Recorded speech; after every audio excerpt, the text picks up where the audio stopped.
Hello nursing Gurukul के amazing से platform पे मैं सिद्धार्थ अभी सभी बच्चों का बहुत बहुत स्वागत करता हूं। अगर आपने भी यूपी बीएससी नर्सिंग 2024 का एंट्रेंस एग्जाम दिया था और आप भी स्टे राउंड का वेट कर रहे हो कि स्टे राउंड कब से होगी, स्टे राउंड कौन कौन से बच्चे कर सकते हैं। बहुत सारे बच्चे ऐसे भी हैं जिनके मन में ये डाउट है कि सर हम स्टे राउंड करा पाएंगे कि नहीं करा पाएंगे। ऐसे बहुत सारे बच्चों के मन में डाउट है और आखिर इतना लेट क्यों हो रहा है स्टे राउंड, इसके बारे में हम पूरी संपूर्ण जानकारी आपको देने वाले हैं। चैनल पे नए हो तो चैनल को सब्सक्राइब जरूर कर लेना, क्योंकि जब भी आपकी यूपी बीएससी नर्सिंग की स्टे राउंड की काउंसलिंग स्टार्ट होगी उसकी इन्फॉर्मेशन आपको सबसे पहले नर्सिंग गुरुकुल ही पर ही प्रोवाइड करा जाएगी। देखो बच्चों, यहाँ पे जो मैं शेड्यूल दिखा रहा हूँ, सबसे पहले मैं बता दूं ये आपका शेड्यूल नहीं है, क्लियर कर दे रहा हूँ। मैं सबसे पहले यही क्लियर करूंगा, ये शेड्यूल आपका नहीं है। देखो, ये जो शेड्यूल है ये है आप किस स्टूडेंट्स का है मैं बता दूं आपको। ये जो शेड्यूल है ना वो सीपेट के स्टूडेंट्स हैं। सीपेट के स्टूडेंट्स यानी कि पैरामेडिकल वाले जो स्टूडेंट्स हैं, पैरामेडिकल, उनका ये नोटिफिकेशन है। जैसे कि आप देख पाओगे पैरामेडिकल के जो स्टूडेंट्स हैं ना, ये उनके स्टे राउंड के हैं। किसकी स्टे राउंड के? और इनका स्टे राउंड जो है 25 सितंबर से इनका रजिस्ट्रेशन स्टार्ट हो गया था। क्या हुआ था? 25 सितंबर से इनका रजिस्ट्रेशन स्टार्ट हुआ था और 30 तारीख का इनका रजिस्ट्रेशन खत्म हो गया था। ध्यान रखना बच्चों, मैं बता रहा हूँ कि इनका सिर्फ रजिस्ट्रेशन स्टार्ट हुआ था, इनकी काउंसलिंग नहीं हुई थी।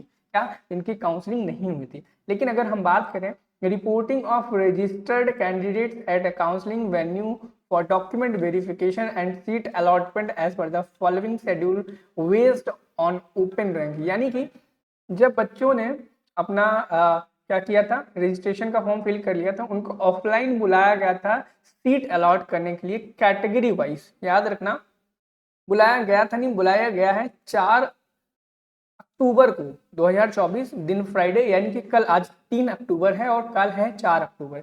यानी कि जो बच्चे हैं पैरामेडिकल का एंट्रेंस एग्जाम दिए थे, उन्होंने फिल किया था, तो वो ध्यान दे लें कि जो बच्चे ऑल रिजर्व कैटेगरी कैंडिडेट, चाहे वो एससी के हो, एसटी के हो, ओबीसी के हैं, ईडब्ल्यूएस के हैं, उनको 8 बजे से लेकर के 9:30 बजे तक का टाइम दिया गया था।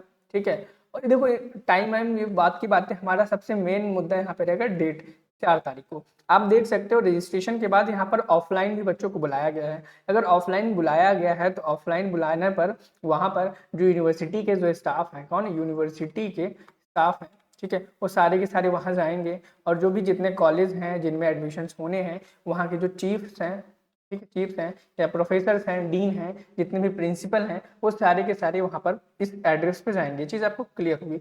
तो मेन कारण बच्चों यही है कि यहाँ पर इन्होंने ऑफलाइन काउंसलिंग कर दी है mop up round, stay round के लिए, सीपेट के लिए, और आपका भी सी नेट का जो मॉप स्टे राउंड होने वाला है वो ऑफलाइन होगा। और ऑफलाइन में चल करके जाना पड़ता है बच्चों को भी, और साथ ही साथ में वहाँ पर जो टीचर्स होते हैं, जो प्रोफेसर्स होते हैं, जो भी चीफ एग्जीक्यूटिव ऑफिसर्स होते हैं उनके, ठीक है, चाहे वो कॉलेज में हो चाहे यूनिवर्सिटीज को, सबको चल करके जाना पड़ता है। इसमें काफ़ी समय लगता है, ठीक है। और समय के साथ साथ देखो क्या है ना, यहाँ पे सब लोग वहाँ जाएंगे, डेटा मैनुअली कलेक्ट करेंगे। पहले बच्चा आएगा, बच्चे का डेटा मैच करेंगे लिस्ट से, उनको सीट वहीं पर अलॉट हो जाएगी, उनको वहीं पर फीस जमा करनी पड़ेगी, सारी चीज़ें से।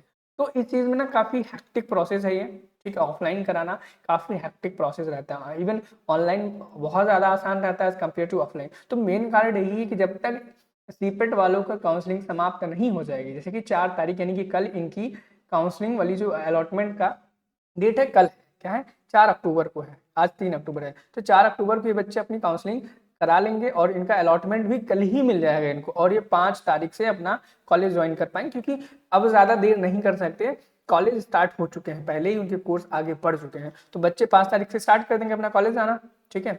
बाकी अब आपकी उम्मीद यही रहेगी, क्या उम्मीद, पिछले सालों पर देखा जाए तो आपका जो स्टे राउंड की काउंसलिंग है ना, वो 5 अक्टूबर से लेकर के 8 अक्टूबर के बीच में आपका नोटिफिकेशन आ जाएगा, सीनेट का नोटिफिकेशन आ जाएगा।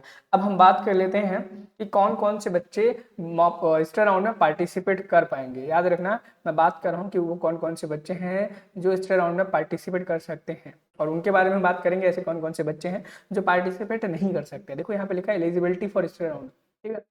All qualified candidates who have not participated in round 1, यहाँ पे राउंड 2 भी लिख लेना, round 2 and mop up round, यानी कि ऐसे स्टूडेंट्स जो क्वालिफाइड थे और उन्होंने राउंड 1 में, राउंड 2 में, मॉप अप राउंड में पार्टिसिपेट नहीं कर पाया था, वो सारे स्टूडेंट्स पार्टिसिपेट कर सकते हैं हिस्ट्री राउंड में। ठीक है, next, all qualified candidates who have participated in round 1, round 2, mop up round, counselling and have not been allotted any seat in any college. यानी कि ऐसे विद्यार्थी जिन्होंने राउंड 1 में पार्टिसिपेट किया था, राउंड 2 में पार्टिसिपेट किया था, मॉप अप में पार्टिसिपेट किया था, लेकिन उनको कोई भी कॉलेज में सीट अलॉट नहीं की, वो सारे बच्चे एलिजिबल हैं कि उस राउंड में पार्टिसिपेट करें। अगले वो बच्चे पार्टिसिपेट कर सकते हैं qualified candidates who has been allotted a seat and have not been admitted। वो बच्चे भी पार्टिसिपेट कर सकते हैं जिनको कॉलेज तो अलॉट हो गया था लेकिन उन्होंने कॉलेज में एडमिशन नहीं लिया था, उनका जहाँ पे काउंसलिंग वाला पोर्टल है वहाँ पे नॉट एडमिटेड लिख करके आ रहा था, चाहे उन्होंने फीस जमा नहीं की थी या कोई भी मैटर नहीं रहा, कोई भी मैटर रहा था, वो सारे बच्चे पार्टिसिपेट कर सकते हैं। Qualified candidates who have taken admission in a college and have resigned from the allotted college on before 16 अगस्त 2024। यानी कि वो बच्चे भी पार्टिसिपेट कर सकते हैं जिन्होंने कॉलेज में एडमिशन ले लिया था लेकिन रिजाइन कर दिया था 16 अगस्त के पहले। याद रखना, 16 अगस्त के पहले जिन्होंने रिजाइन कर दिया था वो बच्चे भी पार्टिसिपेट कर सकते हैं। ठीक है, अब हम उनके बारे में बात कर लेते हैं, कौन कौन से ऐसे बच्चे हैं जो पार्टिसिपेट नहीं कर सकते हैं इस हिस्ट्री राउंड में। क्या इस हिस्ट्री राउंड में पार्टिसिपेट नहीं कर सकते? तो ऐसी कैटेगरी, ऐसे क्राइटेरिया दो ही तरीके के हैं। पहला, ऐसे स्टूडेंट्स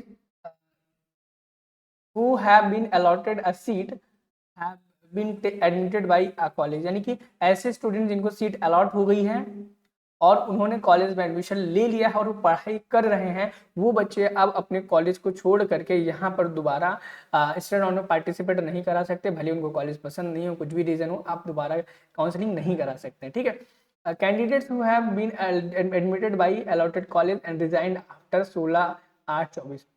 ऐसे स्टूडेंट जो 16 अगस्त के बाद जिन्होंने रिजाइन किया है वो बच्चे नहीं पार्टिसिपेट कर सकते। देखो, 16 अगस्त के पहले अगर आपने रिजाइन किया था तो फिर आप पार्टिसिपेट कर सकते हो, लेकिन 16 अगस्त के बाद क्या है तो फिर आप पार्टिसिपेट नहीं कर सकते।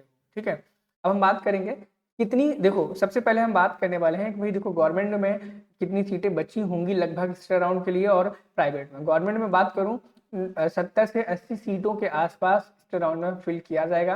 प्राइवेट की बात करें, तो प्राइवेट में वो बच्चे पार्टिसिपेट करेंगे, सॉरी, प्राइवेट में लगभग 1,500 सीट के आसपास है। कितनी है? 1,500 के आसपास है। अब देखो, एक मेजर सा डाउट बच्चों का है कि क्या नॉट क्वालिफाइड वाले स्टूडेंट्स पार्टिसिपेट कर सकते हैं? मैं आपको बता दूं, देखो ऐसा तो कुछ भी नहीं अभी तक नोटिस में आया है, ना ही बताया गया है, ना ही पता चला है कि हिस्ट्री राउंड 1 में नॉट क्वालिफाइड वालों को सीट मिलेगी, ऐसा कुछ भी नहीं।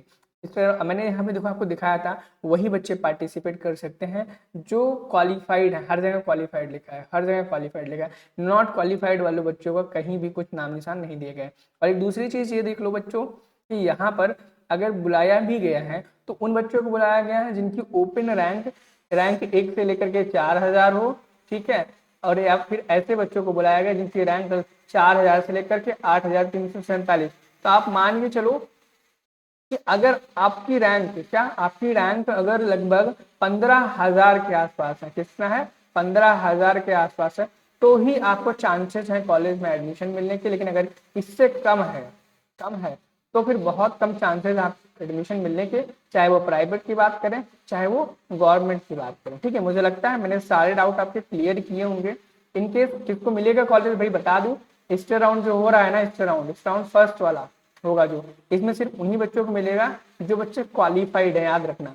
इनकेस कोई चेंजेस होता है, नोटिफिकेशन आएगा, उसकी जानकारी हम आपको पूरी प्रॉपर देंगे। बस आपको चैनल को सब्सक्राइब करके रखना है ताकि जब भी जानकारी आए, जानकारी वैसे 5 अक्टूबर से लेकर के, मैंने बताया 5 अक्टूबर से लेकर के 8 अक्टूबर के बीच में आपकी जो नोटिफिकेशन है वो जारी हो जाएगी। क्या हो जाएगी? जारी हो जाएगी। और उस टाइम पे आपको बता दिया जाएगा क्या, कब, कैसे, कहाँ आपको जाना है, क्या करना है, कौन से डॉक्यूमेंट लेके जाना है। डॉक्यूमेंट कौन से लेके जाना है मैं एक बार बता भी देता हूँ आपको। ये वो डॉक्यूमेंट्स की लिस्ट है जो आपको लेकर के जाने हो, एक बार आप स्क्रीनशॉट ले लेना। मुझे लगता है मैंने आपके सारे डाउट क्लियर किए होंगे। इनकेस अगर कोई आपका डाउट रह गया, आप कमेंट सेक्शन में हमें ज़रूर बताना। अगर आपका डाउट मुझे वैलिड लगेगा, मैं 100% आपका रिप्लाई करने की कोशिश करूंगा। फिर भी अगर रिप्लाई नहीं आता तो आप हमारे इंस्टाग्राम पे मैसेज कर सकते हो। साथ ही साथ में आप हमारे व्हाट्सएप ग्रुप को भी ज्वाइन कर लो। वहाँ पर आपको जितनी भी वीडियोस हम अपलोड करते हैं उन सभी की नोटिफिकेशन, सारी PDF आपको सही समय पर मिलती रहेगी। मिलते हैं नेक्स्ट वीडियो में एक नई जानकारी के साथ। Thank you, have a nice day, bye bye.